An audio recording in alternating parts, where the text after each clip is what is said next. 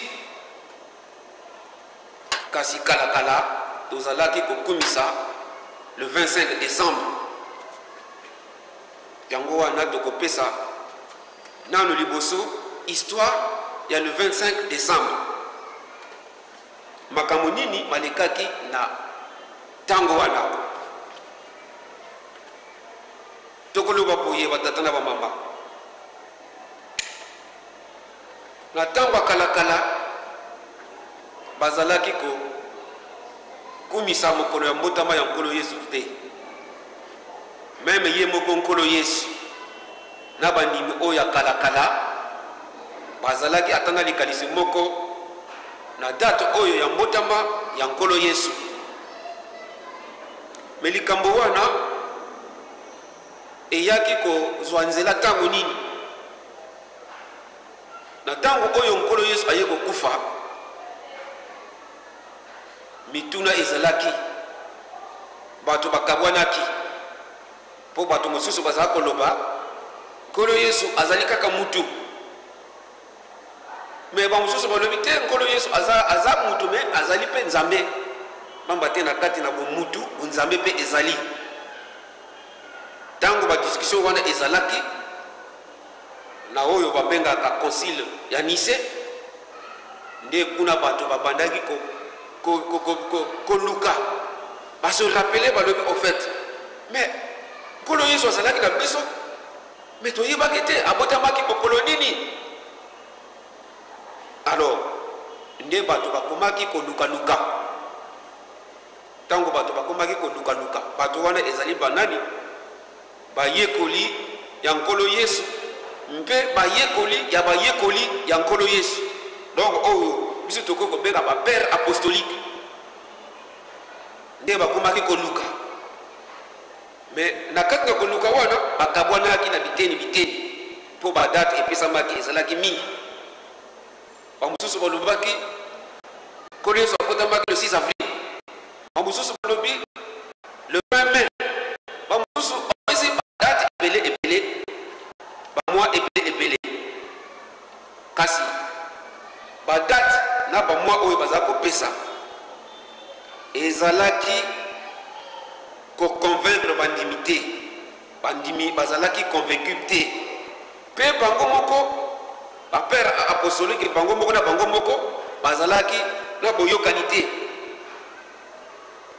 Comme moi makelele ekomaki kokota na esika wana nde pape Jules Ier oyo apesaki bango mokumba ya koluka mokolo oyo nkolo Yesu abotamaki azwaki décision alobi bon lokola bino bozoko yokana te ngai en tant que mokonzi nazwi décision pendant mokolo molelo biso tokobanda ko célébrer mbotamba ya nkolo Yesu le 25 décembre. Donc le 25 décembre wana Jules Ier azwaki décision wana na décret oyo alobi ke banda mokolo lelo biso nyonso tokobanda kokumisa kaka le 25 décembre comme mbotama ya nkolo Yesu. Mais tomoni biso nyonso na esika wana ke ezalaki date oyo bayokanaki ezali nzambe te mutu arevelaki yango mais ezali date ya boyokani bayokanaki na boyokani. Mais pona nini Jules Ier azwaki décision wana biso nyonso toyebi que le 25 décembre kuna na Loma ezalaki ba fête ebele. Le 25 décembre ezalaki fête ya bapakano ndenge balobela kango ezalaki fête oyo bazalaki kobenga fête ya nzambe ya moi oyo babengi Mitra. Donc la fête wana bato bazalaki kokumisa ngo pamba te dans le 25 décembre. Donc moi ekomi lokola na katikati ndenge tomonaka moi ekomi na zénith. Donc moi ezali kopesa ba rayon solaire wana ezali kopesa lumière force na kati na bato. C'est pourquoi ezalaki fête monene ya bapakano ezalaki vraiment fête monene na yango bandimi oyo babengami ba chrétien bango pe bazalaki tenté na fête yango bazalaki kokende pe kokomisa fête yango wana Jules Ier amonaki danger alobi non soki to continuer kaka kotika bandimi na biso bakenda kokomisa ka pe fête wana biso to ko perdre yango wana azwaki décision non kaka mokolo oyo bango bazala ko célébrer fête wana biso pe totia nde mokolo wana nkolo Yesu abotamaki pour que bandimi na biso babima lisusu libanda te pour que pe ba oyo bazala libanda tango bakomona ke biso tozo fêter le 25 décembre bango kuna pe bazo fêter le 25 décembre. Donc biso pe tokoki kosangana na bango alors soki basangani na biso tokoki kozwa moyen pe ya koteya bango to profiter pe kokotisa bamosusu okokomisa bango ba chrétien. Donc likanisi oyo Jules Ier azwaki na mutu nde yango wana. Alors biso nyonso tosili komona que le 25 décembre ezali date ya convention. Mais sikoyo bakimbangisi bayo ko fixer date yango le 25 mai. Le 25 mai ezali mokolo monene oyo papa diange na kuntima mokolo moko na centre d'accueil nde apesaki révélation wana. Amitunaki ye moko, atunaki, est-ce que nkolo Yesu abotamaki le 25 décembre? Muzaba tete vert. Mais yaki kaka na kati ya Bible. Soki bolingi na lakisi bino. Mais eza kaka na kati na Bible. Tata Simo Kimbangu abandaki mosala na ye le 6 avril. Alors finalement na esika wana papa denge na kuntima ye koloba bo sala ba recherche. Et effectivement tangu to yaka na ndako nzambe bandimi mingi ba mususu balandaka matei balandaka maloba oyo papa balobaka ba mususu balalaka banda mokolo wana bakimbangisi ebele bakutaki na mabondeli mpona koluka kolandela likambo na papa alobaki. Etango bayaki kote na mabondeli révélation eyi komona na ete na kati na Bible Moïse azwaki recommandation na tata Nzambe na koloba ete yo Moïse oyebisa na bana Israël ete mobuna bino ekobanda na mwa ya Abib. À moi ya Abib. Ezali na Exode chapitre 12 verset 1 jusqu'à 2. Donc premier mois ya calendrier ya bino ba Yuda ekobanda na mois ya Abib. Alors par recherche ezo continuer wana piste moko eyiko mona na déjà. Exode chapitre 12 verset 1 à 2. Wana nde Nzambe azokoloba na Moïse que bino ane na bino ekobanda na mois ya Abib. Abib na calendrier ya ba chrétien to ba romain ezali avril. Sikoyo toujours kaka na kati la Bible to moni ete ange oyo atindamaki mpona koya kopesa sango na mama Marie ayaki kopesa sango na 6e mois. Makambo wana ekomami na Luc chapitre 1 verset 26. Alors 6e mois na calendrier ya ba juif ezali Elul, to na calendrier chrétien ou romain ezali septembre. Alors soki batata na ba mama tomoni 6e mois ezali na septembre. Soki to compter septembre tina décembre oyo tomaloba abotamaki le 25 décembre tokomona ete ekopesa biso peut-être 4 mois ou 3 mois et demi. Donc to compter septembre, octobre, novembre, décembre. Or na 4 mois mwana akokiko zala na kana lubu ya normalité. Même oyo ben makaba machombe na 4 mois akokiko bota mate. Sikoyo to compter sikoyo na 6e mois wana koyeba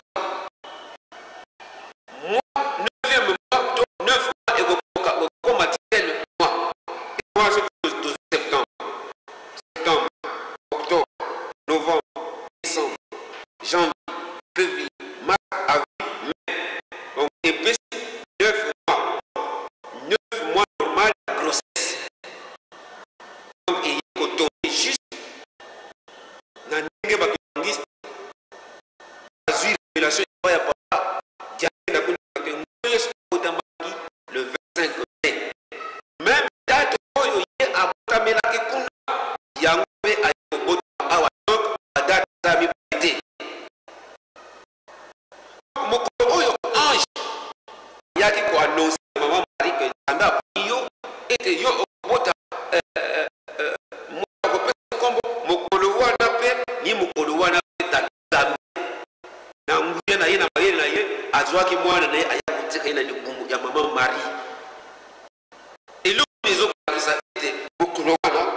verset 36 à 47 tokomona na nsima ya masolo ya ange na mama Marie akendaki kotala ndeko na ye Elisabeth.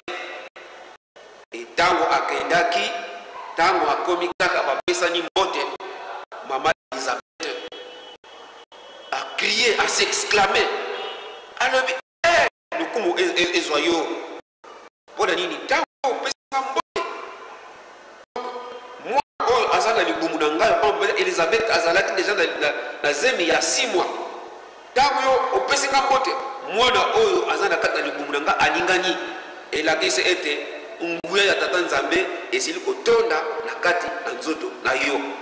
Donc esika wana batata na bamama tosi toyokani mpe ete bakimbangiste date oyo bango bazwaki na révélation ezali koconcorde na banombre ya bamwa oyo mwasi akoki kobota mwana.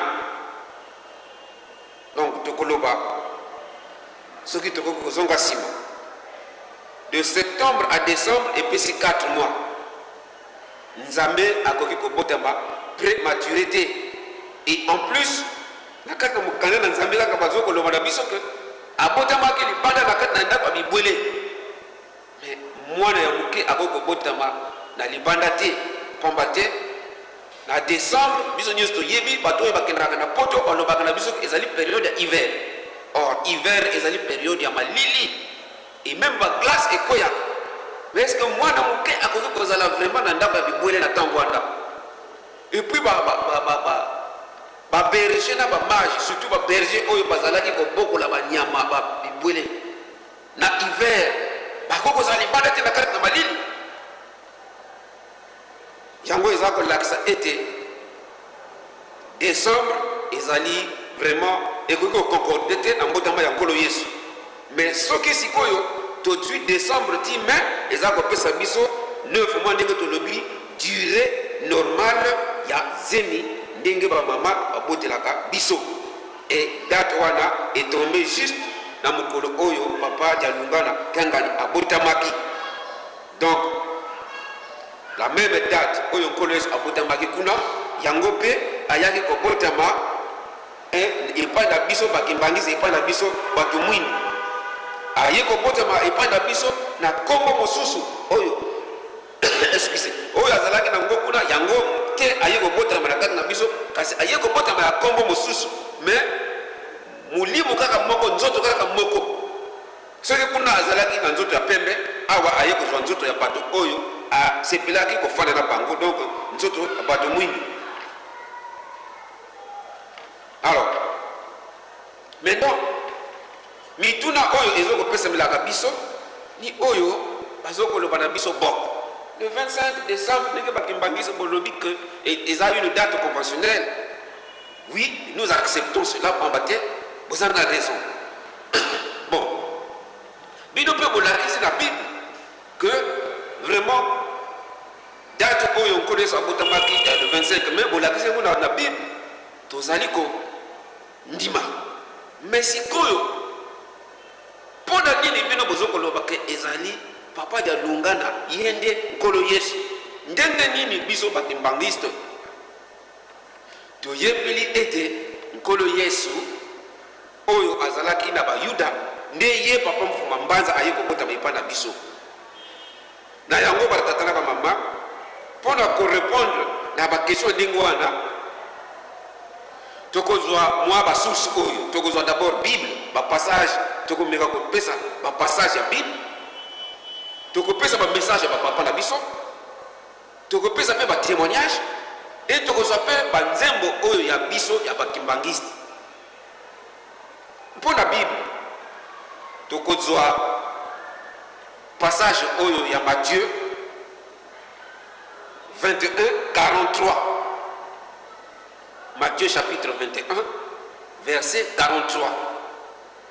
Kuna nkolo Yesu anyongaki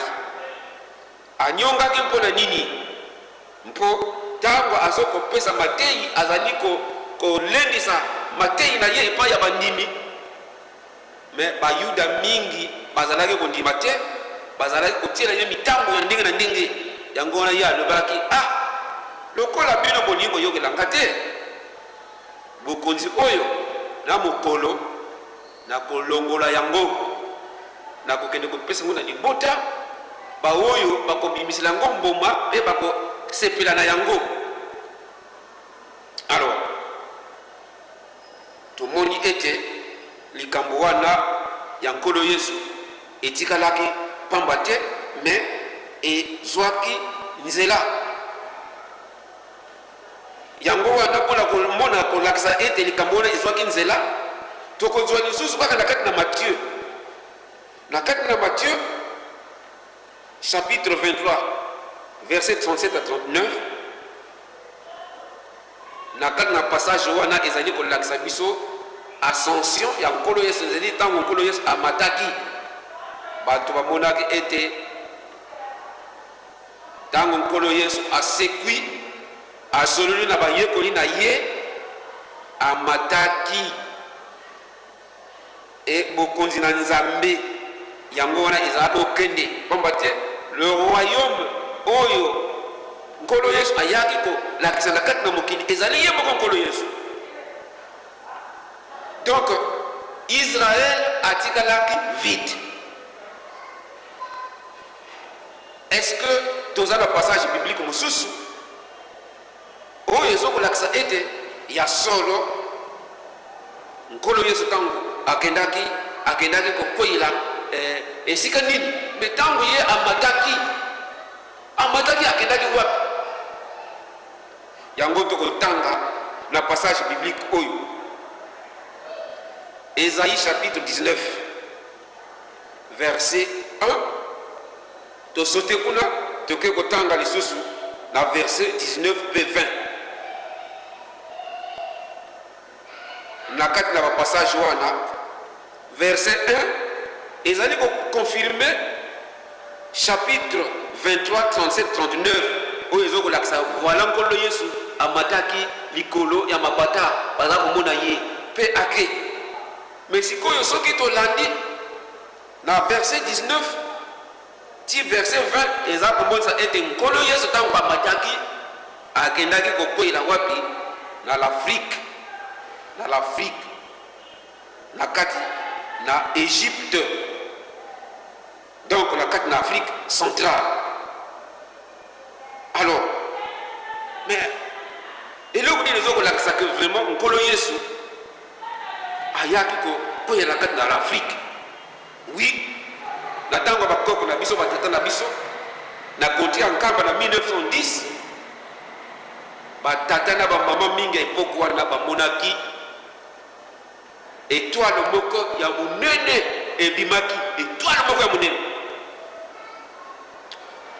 na kati na konti ya nkamba, étoile ebimaki. Or étoile wana soki étoile wana ebimi elakisaka toujours événement ya monene ekosalama na époque wana pe na secteur wana yango ebimeli. Mais sikoyo eloko nini oyo biso tokonstate que na kati na période wana kuna na nkamba toye komona tata Simoki Mbangu aye kobota bana misato na 1914 papa Kisolokele abotami. Na 1916 papa Janungana pe abotami. Na 1918 papa Jangena Kutima pe abotami.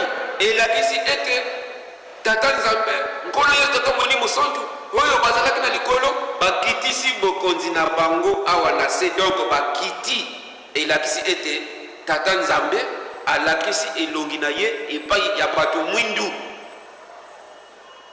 Yango wana batata na bamama esengeli to kwa kozala na bosepeli na mokolo mwa lelo. Donc Nzambe apesi mokongo na mabota mosusu, mais aponi libota oyo ezangaki ntina oyo ye moko Nzambe alingaki ete akoka kokika na yango. Maye oyo nkolo Yesu alobaki ndenge biso trangile yango esili kokokisama ekokisami aye kokweya na libota oyo ekobimisela yango mbuma yango wana na mokanda ya Apocalypse la chapitre 3 verset 12 à 13 ye moko nkolo Yesu aza komilobela makambo misaka alobi ye akoya lisusu tango akoya na balongi ba oyo bakolonga akotia bilongi akotia likolo ya bilongi na bango elembo ya tata na ye or biso bakimbangisi toyebi ete na tango oyo tata jangenda kuntima azalaki vivant azalaki kotia biso bilembo mais bilembo wana ezali kombo ya tata na ye azali kotia biso na biso bandimi ya kala na ya sika na ba oyo banoki mbangisi oyo deja basi bapona baki ete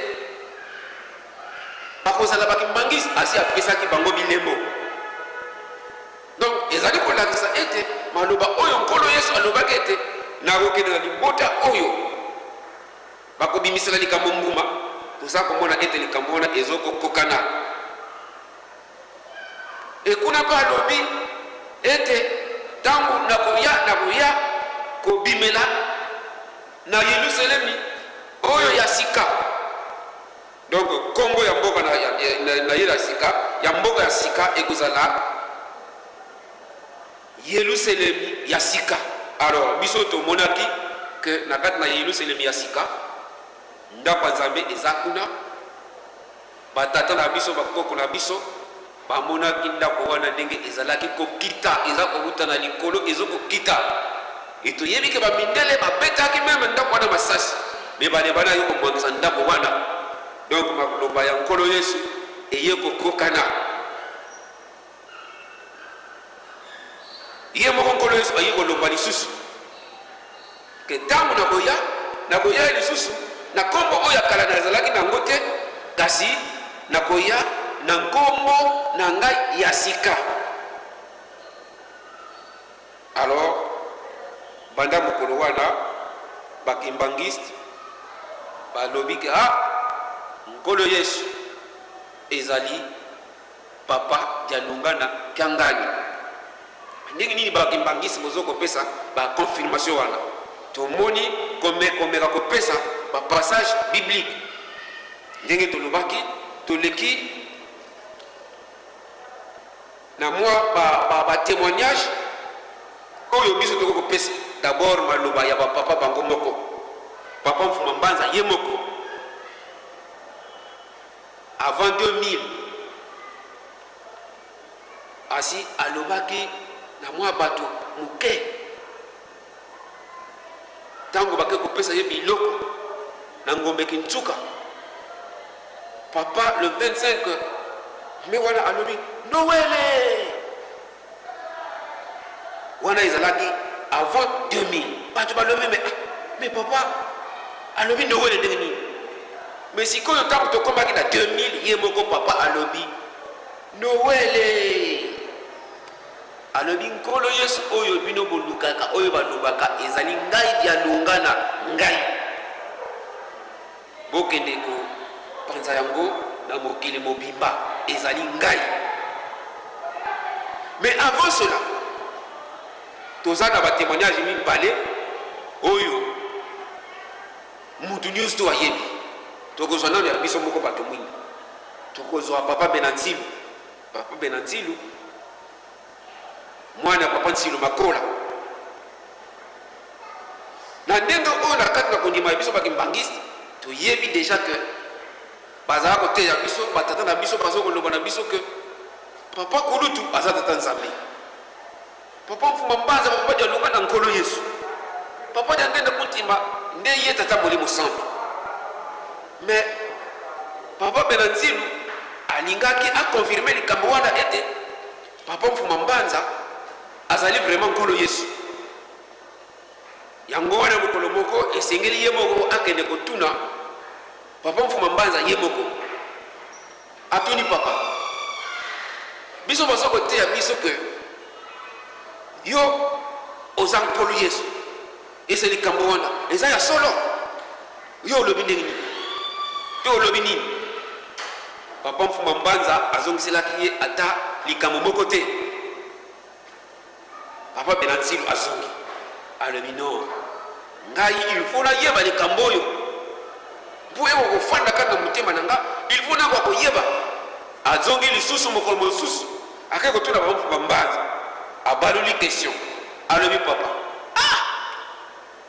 vraiment mais yo kuna na bayuda ozalaki bamolisi yo mpasi banyokolo yo ti komema yo na ekulusu kobeta yo bapointe mpasi oyo omonaki ondimi lisusu koya epai ya peso bato mwendo lipoto oyo eza na motu makasi ye alobi mina sala ndenge nini eza posa na nga te eza papa moto alingaki yo ndenge wana esengelaki na kokondima volonté ya tata ale papa Benansilu alobi donc a confirmé yango eza ye nkolo Yesu.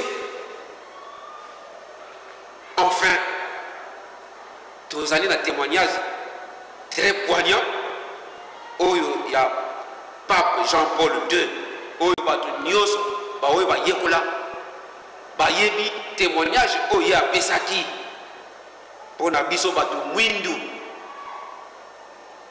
alobaki nkolo Yesu aza mutu mwindu tata Nzambe aza mutu mwindu ye moko nkolo Yesu aza mutu mwindu bafandaka na nord ya Angola mais nord ya Angola oyo biso nyonso soki tolandi tosali géographie tomoni ete nord ya Angola ezali nkamba yango wana tomoni ete biso bakimbangisi toza kocontinue kokolisa kondima na biso na bamessage wana koconfirme ke papa Mfuma Mbanza ezali ye nkolo Yesu oyo azalaki na bayuda kasi aye epanda biso na kombo ya sika epe alaki nzoto ya biso bato mwindu yango wana nzembo oyo ezali koconfirme makambo nyonso oyo biso tolobi tosengi nzembo na bandeko na biso ya jeteki bapesa biso nzembo oyo toyokanaki na bango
tolandi makambo oyo nzembo ya bandeko na biso ajeteki bapesi na biso donc batata na bamama tozala na esengo tozala na dutu te tozala mpe na kobanga te ntango mosusu bato mingi bakokanisa boye nzela oyo papa dengende kontimba alakisaki biso ezali nzela oyo ekende komema biso na esika mabe te biso tozali na nzela ya solo yango wana tozala na esengo tosimba kondima na biso pour que maye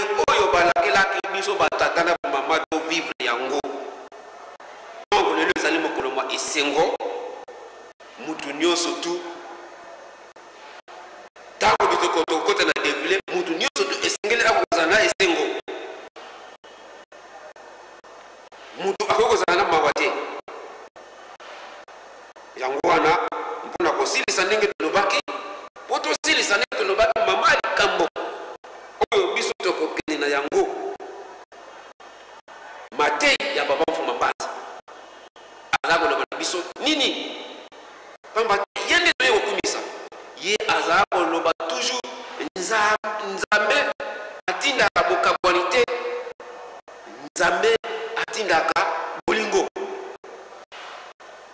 nzambe atindaka bolingo kasi bokabwani te wana ezalaki enseignement ya papa mfuma mbanza po tosilisa nde tokoconclure na makambo nyonso oyo yebi tosili koloba awa na monene ya bapassage biblique oyo biso topesi na batémoignage oyo biso tosili kopesa awa na banzembo oyo ya biso baimbangite oyo biso tosili kosenga mpe na expérience personnelle ya chaque mondimi eza kolakisa biso ete na kati na papa mfuma mbanza bunzambe eza na kati bunzambe eza na kati bunzambe wana ezali kolakisama na misala na ye nde yango etindi biso ete tokoka koproklame tuo ete papa dialungana kiangani ezali nkolo yesu oyo azalaki na bayuda kuna aye kobotama lisusu epai na biso bato mwindu na nkombo na ye ya sika oyo elingi koloba dialungana l'accomplissement donc makambo oyo alobaki ekomisami tala batata bamama mwa mokelo mingi oyo tozalaki nango kopesa mokolo lelo tosilisi na kombo tata mwana molimo santo tobonela. Notre Père qui est aux cieux, que ton nom soit sanctifié, que ton règne vienne, que ta volonté soit faite sur la terre comme au ciel. Donne aujourd'hui notre pain de ce jour, pardonne nos offenses comme nous pardonnons à ceux qui nous ont offensés. Ne nous soumets pas à la tentation, mais délivre-nous du malin, car c'est toi qui as porté dans tous les siècles le règne, la puissance et la gloire, au nom du Père, du Fils et du Saint-Esprit. Amen.